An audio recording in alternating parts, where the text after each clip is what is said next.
Hello, everybody, and welcome to the Loveonaroll podcast. I'm your host, Garrett Mayerson, and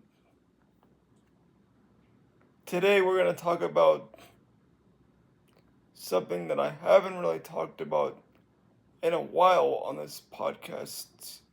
I may have touched upon it in recent interviews. And first of all, this is my first solo episode since I launched this podcast on YouTube. And from now on, I want to create more content. So you guys are going to have interviews and also single episodes, just like I had on the audio version of this podcast that is still available on Spotify and Apple Podcasts and pretty much wherever you get your audio podcasts. If you're interested in looking that up, you can hear the OG episodes and might be informative as to if this is your first time visiting Loveonaroll, the purpose of the organization, my experiences that I've shared on the podcast so far that I'm probably won't share or repeat myself again about that. I may touch upon certain themes or certain teachings, if you will, but that's gonna be similar but different. If you guys know that phrase, same but different. Or is it same but different? I don't know. Somebody will have to tell me in the comments. But so it's been a while, but I really want to touch upon dating. Part of Loveonaroll, while talking about life with a disability and accessibility and universal design, and as of the recording of this podcast episode, the anniversary of the ADA is coming up on Saturday. As of the recording of this episode, the anniversary, which is July 26th. But so those things are important, and I have touched upon it, and I will continue to touch upon it. But the important thing really is to talk about as well dating, because the accessibility provides physical inclusion, right? And I've talked about before a little bit on the OG episode about social inclusion. So what do I mean by that? There's an inclusion in general, right? So there's different types of inclusion. You have the physical inclusion, which is basically accessibility and universal design, which, by the way, I have a book on that I co-wrote with somebody. It's called Boundless, and it's Boundless Real Stories and Practical Solutions for Inclusive Design, and that is available right now on Amazon. I'm going to attach the link for that in the description of this video, so you can visit it, and if you feel so compelled to purchase a book, please do. But yeah, so anyway, there's that, right? There's the physical aspect of it, making sure people are included when they visit when they want to visit a business, or they want to visit a any type of business, commercial business, or they want to they want to live in the community and not have to live in an institution. So what do? They ideally would want an accessible um, place to live, and unfortunately, we have very, very, very few, which will be talked about as well on the podcast. We have very, very, very, we have such high demand, including myself, individuals with physical disabilities and other types of disabilities who who need that um, design. But we have very, very, very, very, very, very, very, very, very few people who decided and still make it a priority, which they don't make it a priority, to include people with physical disabilities and people with disabilities who require certain things in where they live. Um, they don't include it in their overall designs of the um, houses and the units. So what they have to do is they you ultimately have to spend more money. Let's say you're gonna rent a place, um, just for to give you a preview of what we'll talk about, right? Um, if you're gonna rent a place, for me, I would have to pay not only your requirements, so your first and last month rent, security deposit, but I would also have to pay a contractor that I choose, and I would have to pay that contractor to essentially modify the place for me. It comes out of my pocket, um, which is totally unfair because if you were going to stay at a hotel, right, because of the ADA, there's a certain percentage of ADA rooms that has to be set in place. So you're pretty much guaranteed that you're going to have an ADA room. Doesn't mean it's going to be perfect, but you're pretty much guaranteed you're going to have an ADA room. In theory, the same thing would be in place for houses or apartments, but that's not the case. But so, back to what I was saying, I would have to pay the contractor to come in, modify the unit to my needs, and then let's say I live there for a year. So I have a 12-month lease.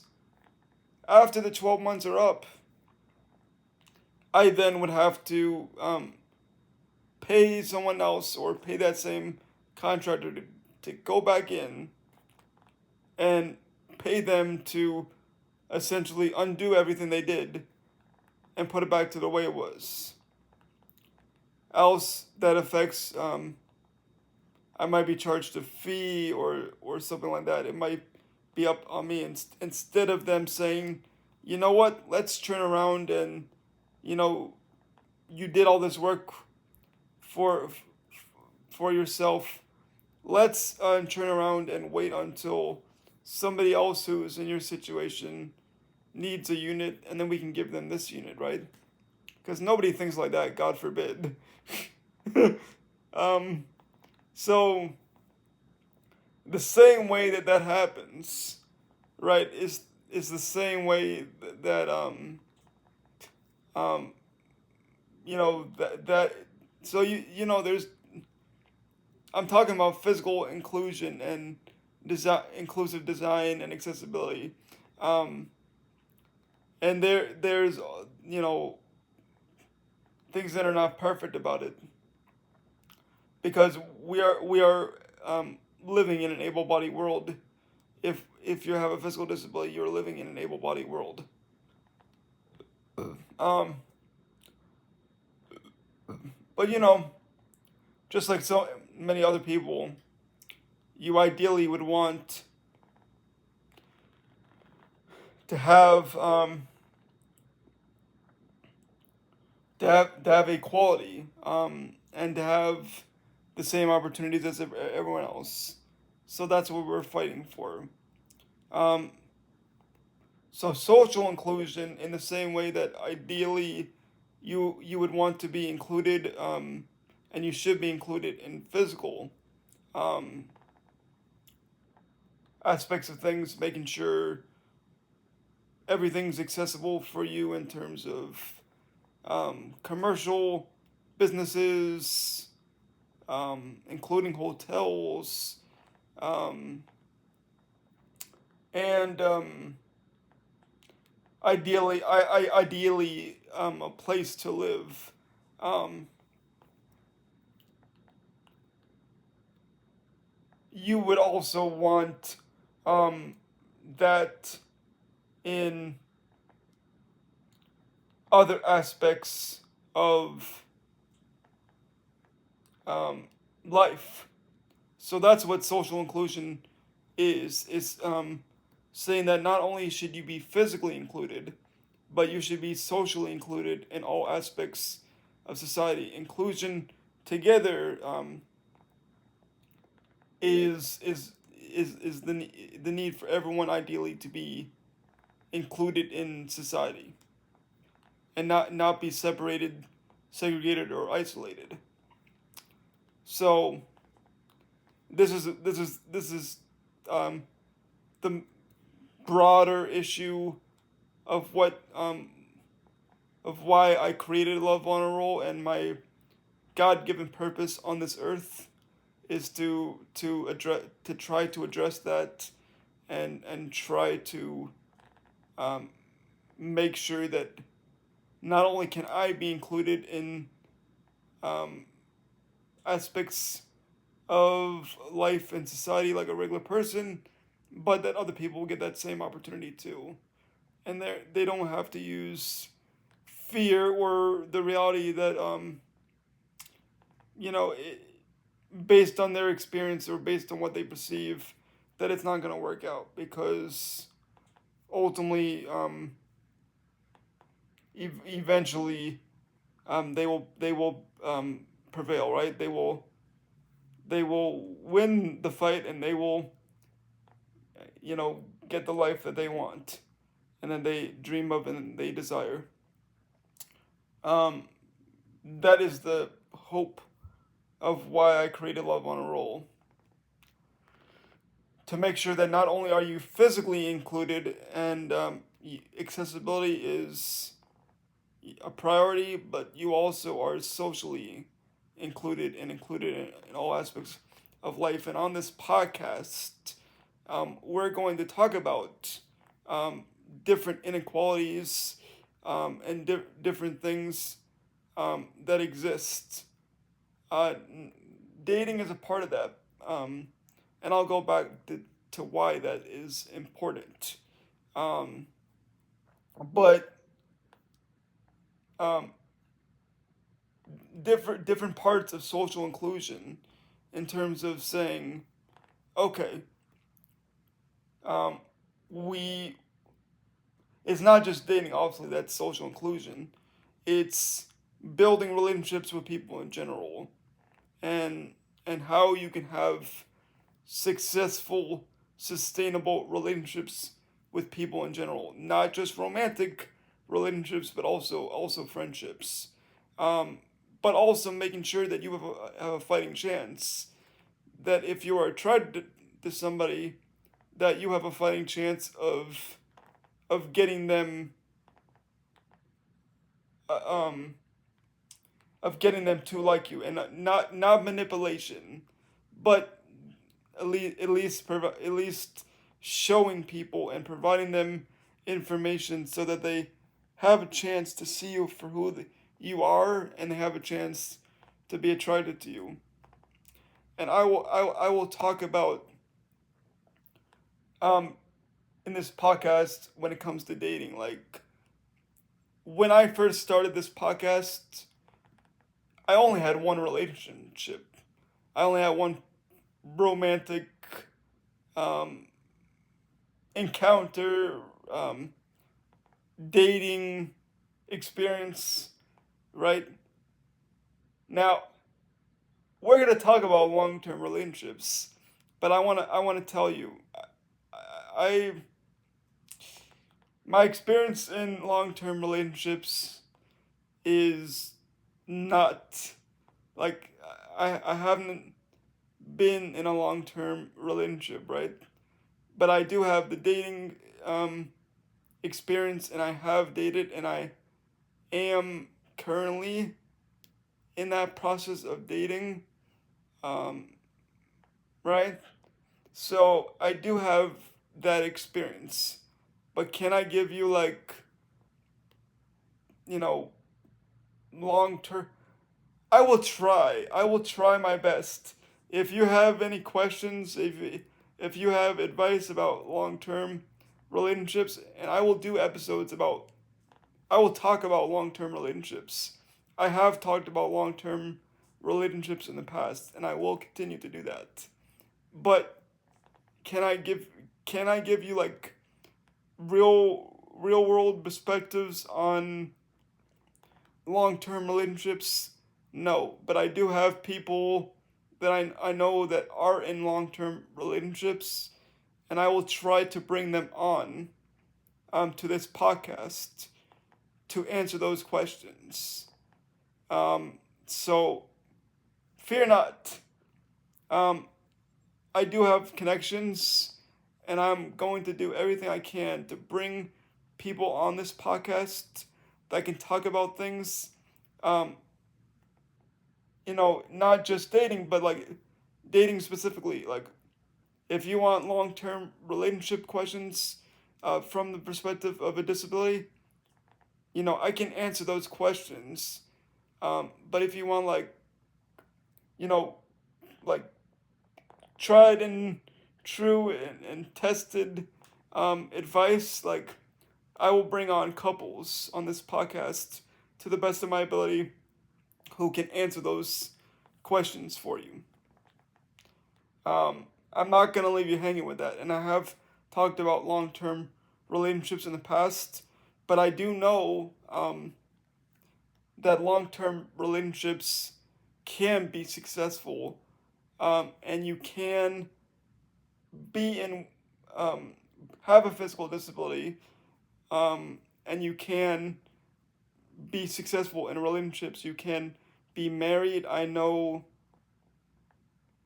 several people, both personally and people that I follow on YouTube, um, who I don't know personally, but who are married, um, and do have disabilities. So if you want marriage, it is possible for you. Um,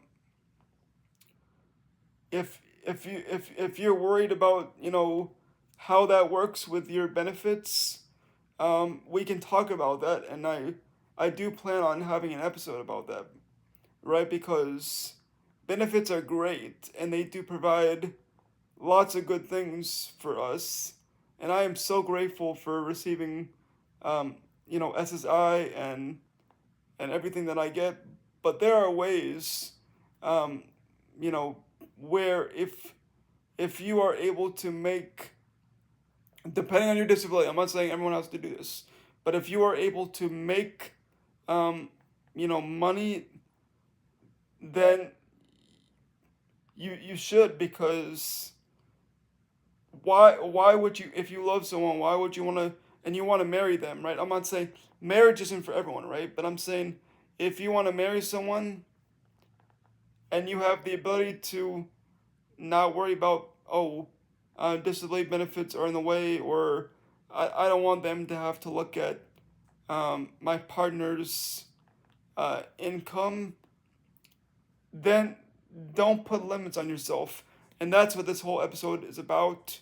Like, I don't want anyone to put limits on themselves. And I know that, I've had I can share an experience where, you know, someone I was dating, and she she was worried about um, how that would work, right? How being in a relationship with me would work. Um, she's very active, and could I keep up with her, and does she have the energy?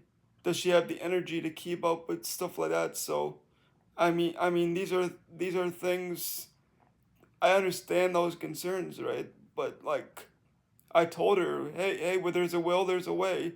If you like me, like we can figure stuff out, right? So there's that. Like, so it's not just you as the person, listening to this that may have a disability. You may not. I mean, my podcast is for people who have disabilities and people that don't, because the goal is to hopefully get education and be inspired, right? To take action themselves and be open to um, dating people with disabilities and be open to um, being an ally for people with disabilities and just realize I know there's a lot of miscommunication out there. There's a lot of stigmas out there regarding people with disabilities, and it really is a shame. It really truly is a shame because you know people with disabilities have a lot to offer, and not only are we like I'm a person first, right? Yeah, I have CP, that's part of my identity, but I am a person first, and it gets frustrating, to be honest with you, and I'm gonna be real on this podcast. I I'm not gonna be like, you may say that I'm inspirational or whatever the case is, but I'm gonna be real, and I am 30 years old, and it has gotten frustrating as all heck.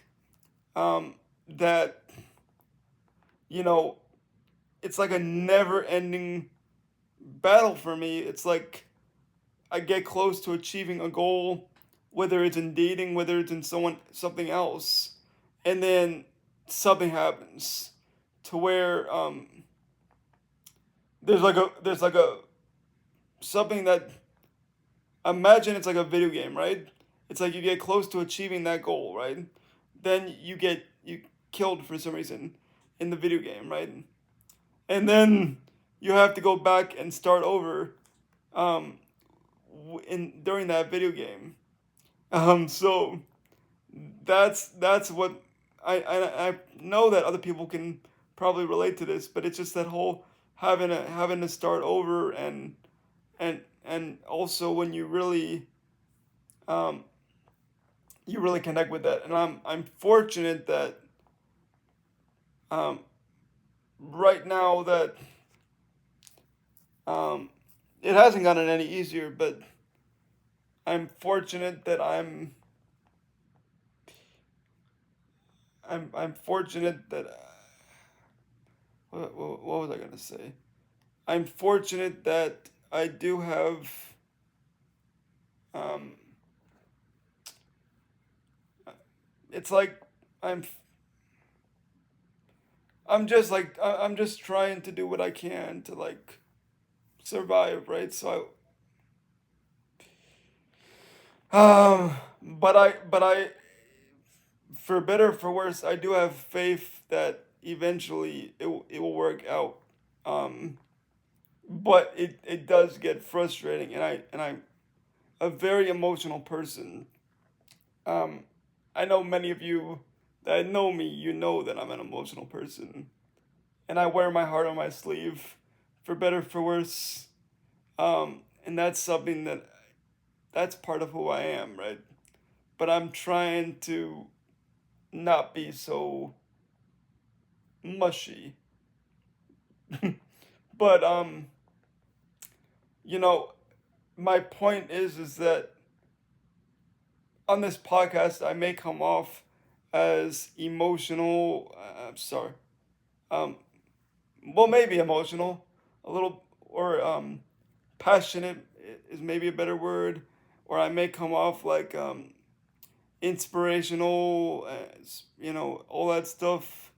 Um, But I can assure you that I have struggles. And this podcast, you're gonna see all of it, the good, the bad, and the ugly. And I just want to say that um, where there's a will, there's a way. Like it's discouraging when somebody says like your disability can be too much for me. Like I don't know if I can keep up with it because you're like, damn, if I didn't have a disability, you know, then this would work, and I really like this person, right? So there's that. There's that, right? But for someone else who is listening who doesn't have a disability, like don't don't be so caught up on the fact that you know somebody has a disability. If you like them, like if you like talking with them, if you feel some type of vibe in any way, like, and if you've gone out on dates with them, like, don't at all like consider like the fact that oh the disability is like too much for me. I get that, right? Disability can be overwhelming. I get that. I understand. It's not like what you picture in your head, right? It's really not. I understand. You picture like, oh, in my ideal world, like I would go hiking with somebody and you know, but I've got news for you. Like, and this is what I wanted to talk about. This is the whole point of this episode, and my rambling, for better for worse, and what I wanted to talk about is that life is not what you picture, right? There's a guy that I love listening to occasionally. Um, Shout out to Dr. John Delaney, um, on the Ramsey Network, the Dave Ramsey Network, and he's a therapist, and he says sometimes your picture in your head is different than how reality is, right? And it's very true. It's so different. So I can understand you're like, oh, as an able-bodied person, you're picturing like, oh, in an ideal world, this is what I want to do with my partner. We would hike, and we would ski, and we would do all this stuff, right? And that doesn't mean that because you're interested in somebody with a disability that you can't. The first thing that I did when I went on a date and this person told me this is I was like, okay, I'm gonna show you, and I looked up. I told her about like adaptive skiing and adaptive hiking and adaptive things. You see these things as people with disabilities. You're like, oh, because you think it's very easy to think as a person with a disability that you can't be active. Um, or but you can. There's different things. I was, there's a guy named Steve Wambach who has CP who climbed, um, you know, a mountain in a harness. There's a guy named Josh Sunquest who has, um, he's a amputee, and he was able to ski. And there's, like I said, there's adaptive skiing, and there's all these things. So like, yeah, it's not gonna be like if like you end up being in a relationship with somebody with a disability, right? And you really wanted to ski, and you end up, okay, there's adaptive skiing in um, Utah or Colorado or Salt Lake City, wherever it is, and you're like, okay, let's check out this adaptive skiing. Is it gonna be the same thing that like this? Is it gonna be the same as like skiing like the same way like you may have the equipment, like, and you're skiing it one way, and I'm going down the same mountain with you, but I'm skiing a different way. So is that gonna be like the same thing, the same way that you can ski, probably not, but at least if you want somebody who's if you want a partner who's going to be involved in those things with you, like there's a way, and that can happen. So like you can have your partner skiing with you. Is it going to be exactly the way you want to ski? No, probably not. Right? But that doesn't mean that you can't do that with your partner, and you can't have the life that you want with your partner. So that's what this whole besides like this podcast today was just supposed to be like an introduction to this new version of this podcast, because on this channel right now you just find interviews that I've done to start the podcast. But now that I'm doing like my first real episode back, I've thought about how this podcast is gonna run, and hope you guys like it, and continue to stick with me. I've also got things coming up in the works where we're gonna have, God willing, we're gonna have like opportunities for you, whether you live in Florida or you live somewhere else. You're gonna have opportunities to, um, you know, potentially win a date giveaway. Um, so, hopefully, um, that happens. I made a call out on social media, but I can do it again here. If you run a restaurant, a hotel, um, some kind of experience brand, whether in Florida, or somewhere around the country, reach out to me. You can leave a comment, or you can message um, me on my email, which is just Loveonaroll, the same name as this channel, at gmail.com. Um, I would love to work with you and figure out how to do date giveaways, and we're gonna do that, God willing, at some point. Um, I'm gonna figure out a way to, once I get more monetized, and there's features that will unlock. So hopefully, I don't know if I can do it now. I can try, but once I get more subscribers and interest, I can do like a YouTube live. Just so you guys know, I also have a a TikTok, the same name as well, Love on a Roll, and I do TikTok lives. Pretty. I just got back on there, but I'm trying to do it now, pretty consistently. Um, and I'll make videos on TikTok as well as on this channel and my personal channel as well. So I hope you guys like this. Let me know if you have any questions. I know sometimes I ramble. Back in the day, I used to do notes, and I probably definitely will get back to doing notes again. But I like to have a free flowing conversational episode. Um, so hopefully hopefully you guys can understand that this is should be just pretty natural.